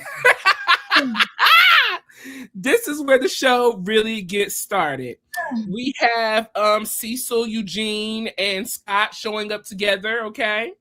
Mm-hmm. We then see Damon and Steve coming in together. And so Steve says, listen, I've been chased down by 250-pound men, linebackers. I can handle this. Congratulations, sir. You've been knocked upside the head by a couple of big guys. Whoop-de-doo. Eugene has handled surgeries, okay, that has saved people's lives. Now, that's something to brag about, okay?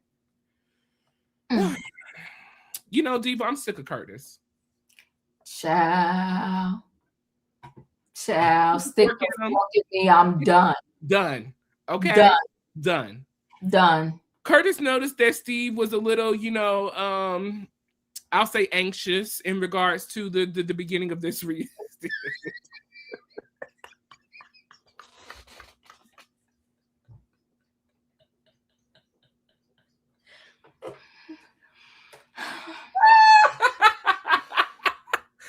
Come on, Miss Steve, she got it.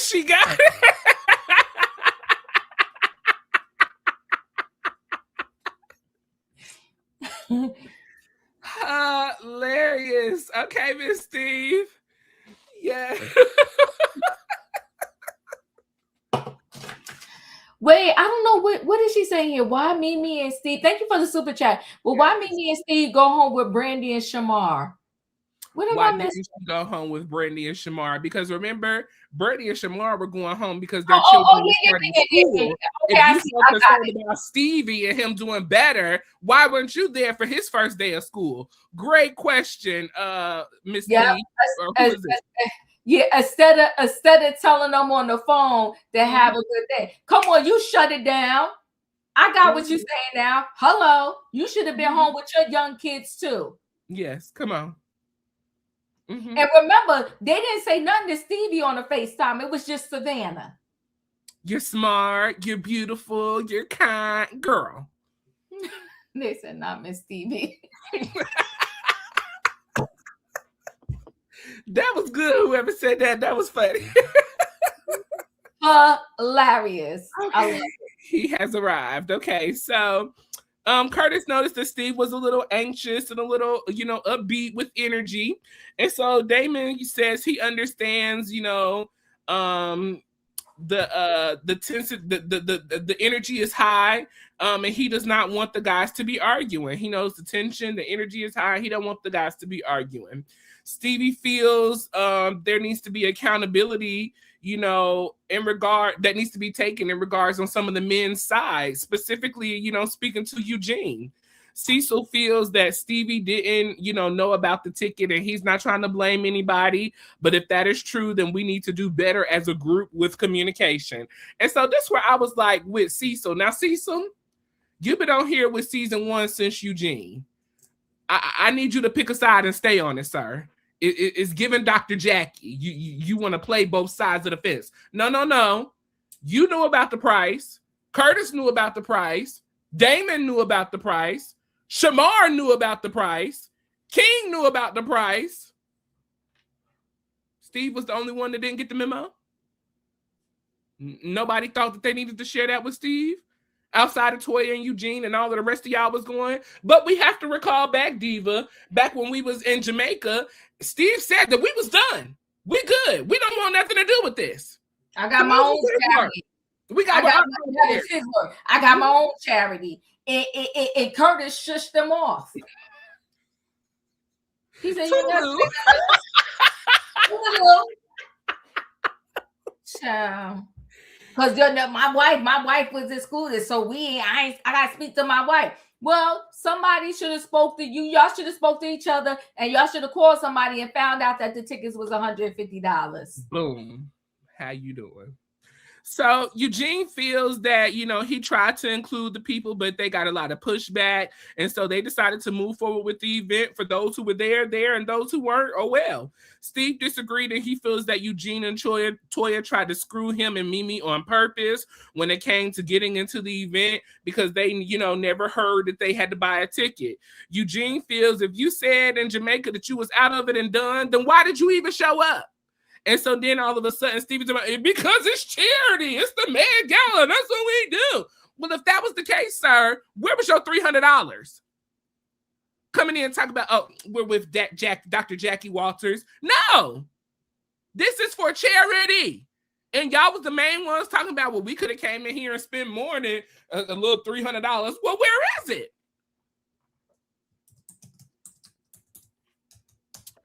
Eugene couldn't believe that Stevie was justifying bad behavior. Steve said that he feels that Eugene justifies bad behavior from Toya all the time and every day. Steve and Eugene kind of went back and forth with each other. Steve asked Eugene, does he want to be one of the girls?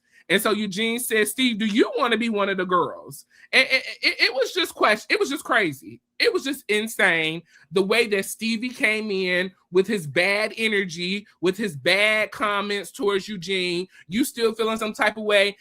I believe Andy said during the filming, Diva, that the Met Gala happened 6 months ago. So you still carrying something from 6 months ago into this reunion because you felt quote unquote embarrassed because you had to pay $300 and didn't know nothing about it. What you embarrassed about? If anything, you should be able to pull out the $300, walk into the building with nothing to say, and purchase a piece of art like you said you were going to do. But I didn't see that. You know why he was embarrassed, Royaire? Because when it actually played out on the screen, he felt like he got punked at the Met Gala. When he saw himself standing there, you don't know in real time. Like, you know what I'm saying? Yeah. When they filming it, because they forget the cameras are there. They just being themselves. Mm-hmm. And when they came up there and he saw it on the big screen, when him and Mimi was watching in real time, he said, we got punked. And that's why he came to the reunion hyped. He was hyped. He wasn't sitting on the couch. He was sitting on the edge of the couch. He had them sunglasses on, and he was just a shaking. He was waiting to say something to Eugene. And you don't talk about the ladies. He put Toya's name in his mouth. And gonna ask somebody else, do they want to be a lady? Do you want to be one of the ladies? That part. Miss Stevie.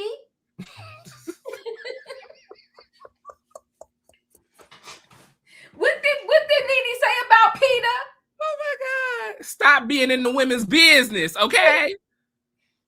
Nah, I thought his energy was off.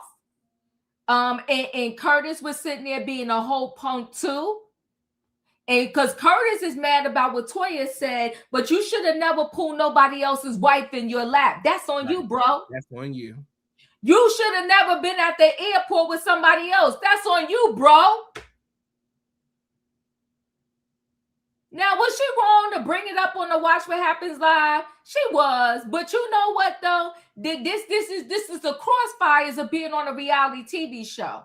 Well, and we had to put Curtis back in remembrance because I guess Curtis forgot and thought that he can judge other people's relationships and be God of the earth. Sir, what? Sit down. You have a whole infidelity situation, and now you know about the Bible and how relationships should go. Now, you know I ain't got nothing for Mimi, but I think I'll speak to Mimi first, sir. See. Yeah, I thought his energy I didn't like. I didn't like the way he was talking to Eugene. And I felt like he could talk to Eugene like that because he's bigger and taller than Eugene. He is bringing bad vibes to Married to Medicine. And I don't like it. They could find another way to pay for that house because I don't like him. Yeah. I got nothing for him and Mimi. It's going to take a miracle for anything to do up on that TV for me to spin the pendulum around and like them. We need a lemon squeeze for the men. We do. That was deplorable. Yeah. Deplorable. Yeah. Do you want to be in calling him Toya Miss Bush or Toya Bush, whatever he said to him? I don't know. I don't like Steve. I thought that was horrible. And you can see when they show us the clip for next week, he got more of that energy. He got more of that energy. I don't. Over $300. That part. You that press? But you living in the Louis Vuitton store where you can't get nothing with no clothing or nothing like that for under $2,000, $3,000, $4,000. Yeah, Miss Bush. I thought that was nasty work. It was so nasty and so rude. So rude. Steve, you a low down, dirty individual. Low down, dirty individual. So yes, we'll deal with more of the men next week in part 2 because they will be coming out. Coming up next, we had Heavenly's package. We had Heavenly running for state representative, fighting with the ladies, and talking about her son being arrested a little bit. So Andy had a little game for the ladies to play with Heavenly. And Diva, I'll ask you the questions. We can play along with the audience as well. So feel free to answer the questions if y'all would like. Can Heavenly pass a background check? Yes. Okay. Like she said, she's professional. You got to have a license. Right. Correct. You got to get fingerprinted. Yeah. Yes. Can the ladies trust Heavenly with the nuclear codes? No. I wouldn't either. Does Heavenly need a stylist? Yes. And so she did say that she's working with Jackie to get a stylist, but Jackie needs to come down with the prices because the clothes is too high. And then Heavenly's campaign success is going to be more successful than her beauty shop. I said no. Yeah, that's neutral, right? Because the beauty shop wasn't successful. Yeah. So that was the little game that the people play with Heavenly. And does Heavenly tell the truth about her life? That would be a no. No, that's a no. That would be a no. No. And so I see y'all answer some questions as well. So thank you for your participation. Heavenly gives an update on her son. Heavenly says that he had a mental health emergency. She called Mimi for help to get through it because they didn't know who else to call, who else to turn to. And they know where he is. They just have not seen him. She says she's not going to go into what happened because that's his story to tell, blah, blah, blah, blah. Here's my issue with this, Diva. Now, if I recall, Heavenly's son got arrested a couple years ago. It's been about, 2-3 years now? Mm-hmm. Mimi was not on the show. She just got on the show last year. How was you going to call Mimi for mental health? I was confused. I was scratching my head like, Heavenly, you really think we this dumb? You really think we... Okay. So that was that. Heavenly admitted that Heavenly admitted that her and Damon do not talk about everything. There are just certain things that he or she cannot handle when it comes to talking about certain things. And Heavenly, you've been saying for 12 years, 14, 15 years, however long, that your marriage is perfect. Y'all don't have no issues. Y'all don't have no problems. But y'all can communicate with one another about important things like your son being arrested. Okay. Simone said that she does not wake up, deciding, to put her family on blast. Her stories are truthful, authentic, and in the moment. Heavenly said, there's a difference in between, how her husband treats her, that her husband treats her well and he treats her good. And Simone said, Cecil treats me well and he treats me good as well. My husband married me because he wanted to, not because we had a baby on the way. And Damon even tells us this season that he was hesitant on marrying Heavenly because he went out down somewhere and said to God, if this is your will, let me know. Tell me what to do. And I'll marry this woman if that's the case. That's what he said. That's what he said. Not because he wanted to. Not because that's what he desired to do.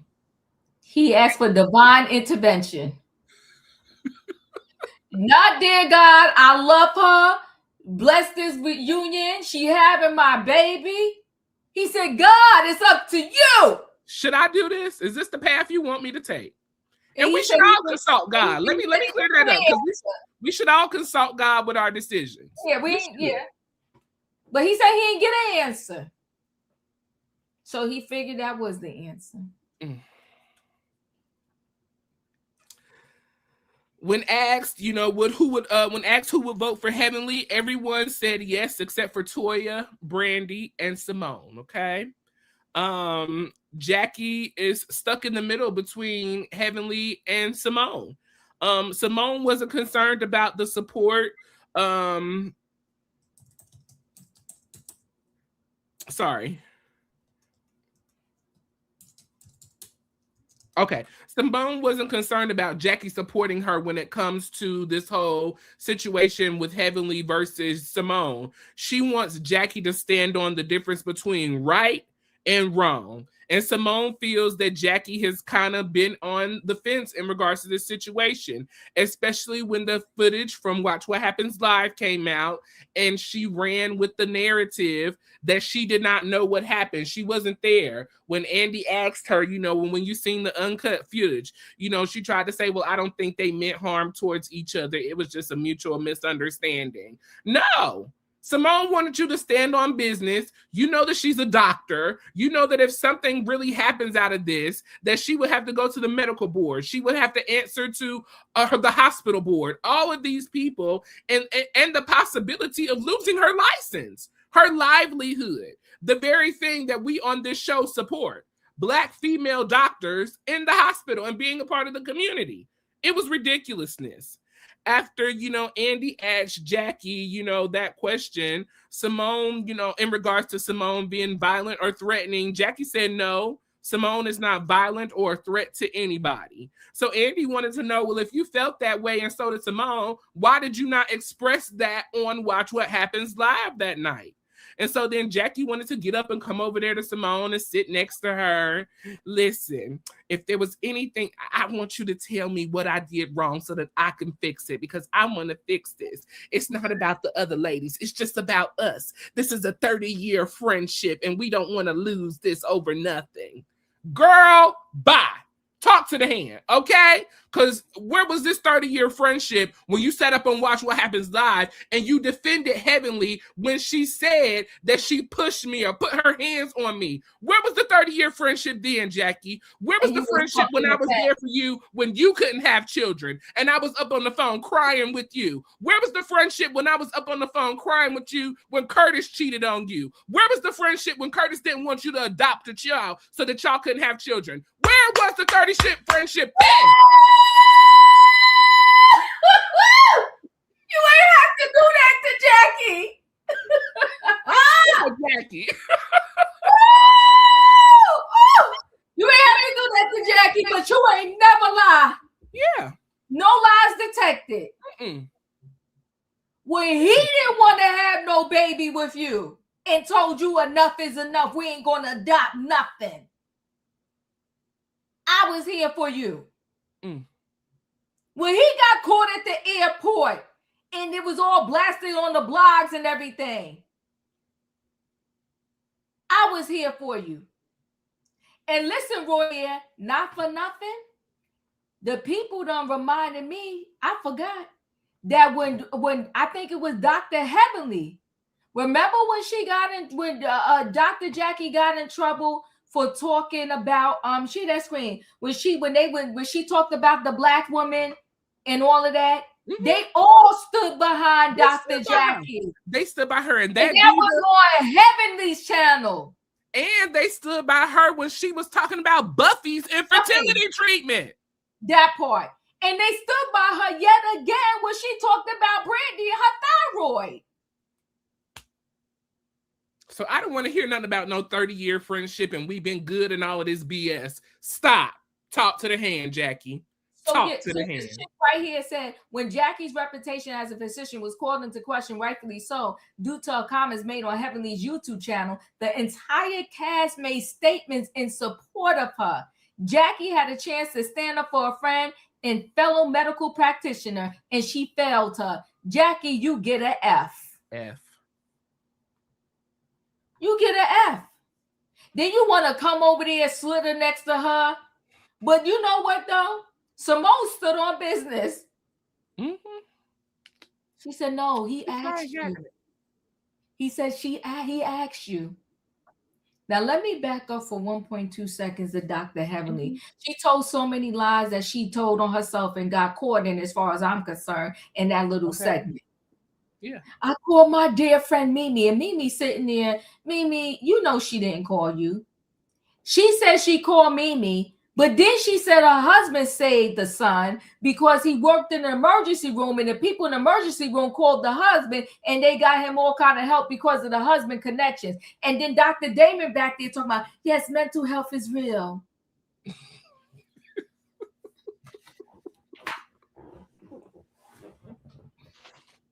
I was like, see, the lies they tell. Yeah. Tell the truth and shame the devil. Mm-hmm. Sometimes we got kids and they go through it. It's his story. They make bad decisions. Yeah. It's his story to tell. I ain't going to tell it. But since that piece is out there, I'm just going to say, I sent my kids to private school. I did everything. This ain't about the private school, Dr. Heavenly. And let's be clear. Dr. Heavenly out of her own mouth, go back season. She said her and daddy talk about everything. Now all of a sudden, her and daddy, they don't talk about it. When they know it's something that's going to hurt daddy, I don't say nothing. And when daddy knows something, communication all of a sudden. Yeah, we block communication all of a sudden. But y'all told daddy, you and daddy speak about everything. Nothing is hidden from daddy. You would never. And now your son gets a whole handcuffs and the po-po got him and your daddy didn't tell you. And now he got mental health issues all of a sudden. That part. And Dr. Mimi helped. Okay, girl. It was a crock-a-bull. It was a crock-a-bull, just like Jackie's apology is a crock-a-bull. You know you was wrong. Mm-hmm. I talked to you and I was going based off the conversation we had in the back. No, Andy asked you. You seen the footage. Did she hit her? Did she put her hands on her? Did she push her? Well, I think it's a misunderstanding between the... Shut up, Jackie. Shut up. Well, to be honest, I was humping the fence because I was trying to be a good friend of both of them, but you disrespected your friend of 30 years. Mm. And let me say this. When Simone said that the girl was effing delusional and she need a therapist and that's why she sit next to Dr. Mimi, I said, yo, Simone, she clocked in. Clocked in, okay. Simone clocked in. I said, good gosh. She clocked in. Simone wasn't playing. And you know what, though? I believe, Katrina, there's some truth to the rumors. But let me say this. Royaire said that Dr. Heavenly was going to declass the show. And she has managed to be a wedge. And when Dr. Jackie went over to Simone, and before she went over to her, when Simone was talking to Dr. Jackie, and she said, "You're the one that always can calm me down." And here go Heavenly. Oh yeah, you could calm Heavenly. This ain't about you. Shut up. Yes, I felt the same thing. Same thing. You can't even let two friends who've been together for 30 years and you know the wedge that's coming in between them. You are the wedge. You are the wedge. And you know you the wedge. You know yep. it. You know yep. It. And when Andy said that, Andy mad about this friendship not being good. He is. He said the wedge is Dr. Heavenly. Mm-hmm. And she said, I don't want to be the wedge. No, he told it. I said, no, because listen, when Andy is going to the dressing rooms, and I know he pops in and talks to everybody, but when he's going to the dressing rooms and he's saying, I don't like that you in here by yourself. I love you together. You know, Andy liked the kiki and the ha-ha. Mm-hmm. He got in his feelings. His feelings was hurt, okay? His feelings was hurt. He said, no, we got to fix this. Mm-hmm. Yes. And he straight up told Jackie, you was wrong. You had an opportunity. And he did. And I was here for it. I said, you better read, Jackie. Yes. He said, no, So yes, at the end of that episode, we had Jackie and Simone sitting in each other's face. And Jackie says she wants to work this out, you know. And Simone let her know, Jackie, there is no working out. We are done. Signed, sealed, and delivered. And ain't no going back. And what else did she say? You can mark my word on that.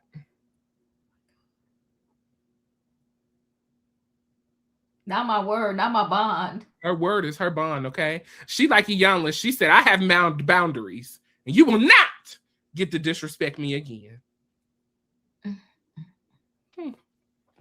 Well, that was our recap of part 1 reunion. Ciao. Any final thoughts, Diva, as we close out our part 1 reunion recap? This was a really good episode. Truly enjoyed it. And listen, y'all, we sorry we had to hold y'all up so long, but it was an excellent episode. Yes, it is 2 hours. Jesus Christ. Yeah. But no, it was an excellent episode. We had to delve into this, right? Yeah, the door is closed.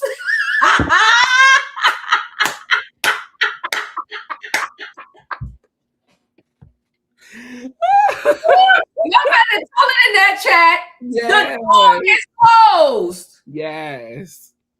She said it's not going to happen, Dr. Look, you got to do like Nene Diva.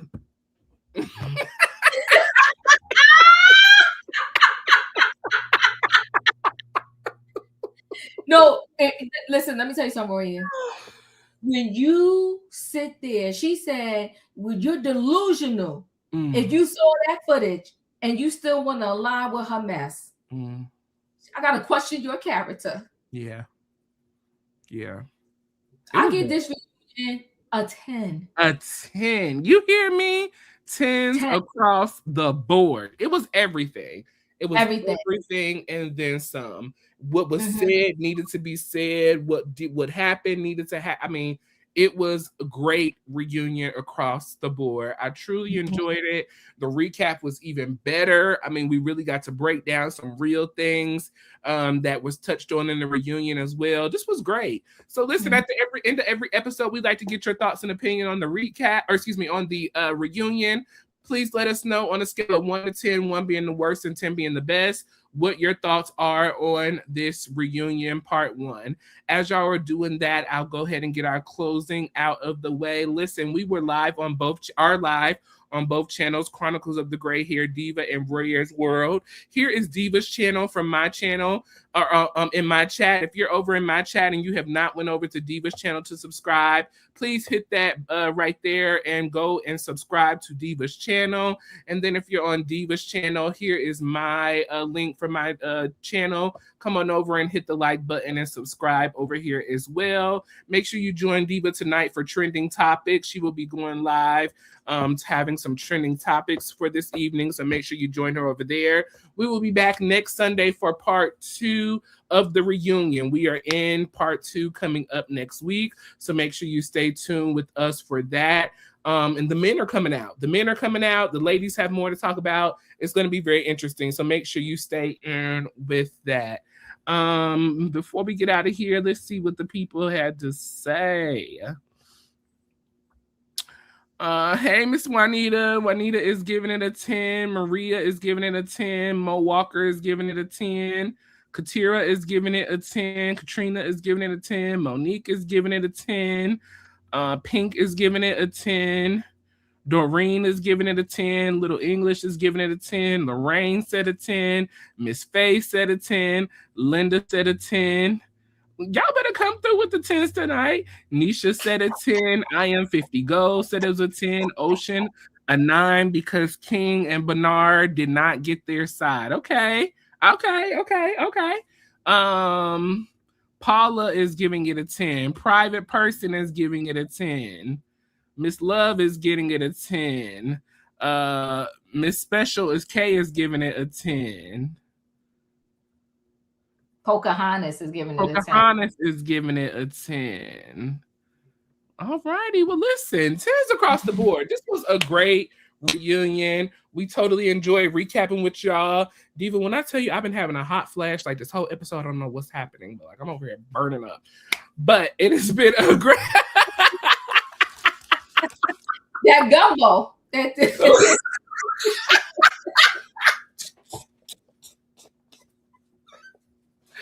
And on that note, I'm going to get off of here before Beyonce start messing with my good internet again. So make sure y'all hit the like button on both channels, Chronicles of the Gray Hair Diva. Make sure you subscribe to Royaire's World and both of our channels. Make sure you turn your notification bells on all, and we will see you guys again for part 2 of Married to Medicine reunion.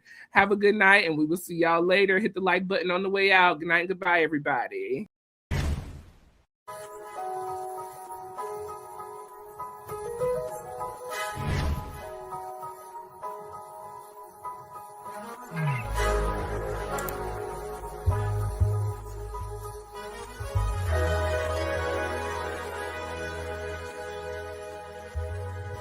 Royaille's World.